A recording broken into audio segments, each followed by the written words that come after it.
আপনারা দেখছেন গায়ের টিভি, সত্যের সাথে মানুষের পাশে।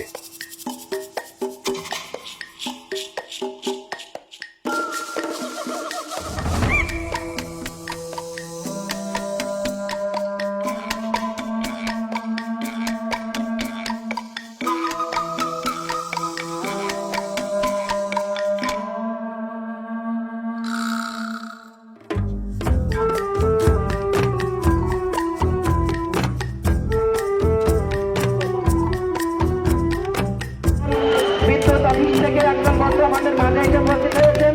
উনি কথা দিয়েছেন ইনশাআল্লাহ যদি বড় ধরনের বিপদ না হয় সেক্ষেত্রে কারেন্ট কিন্তু আর যাবে না। এখন বাজার করলে সময় আছে আর মাত্র 20 সেকেন্ড। ফিরোজ লাল পাগলা 1 মিনিট সময় দিয়েছিলাম। এই যে বাংলার বাহাদুর মাঠে পুরোপুরি ভালো হতুন, কিন্তু ফিরোজ লাল পাগলাকে দেখতে এখনই মাঠে লাল পাগলার লড়াই আপনারা দেখতে পারবেন। লাল পাগলা এই ফিরে যাও বলে, লাল পাগলা এই ফিরে যাও বলে, এই লাল পাগলা ফিরে যাও।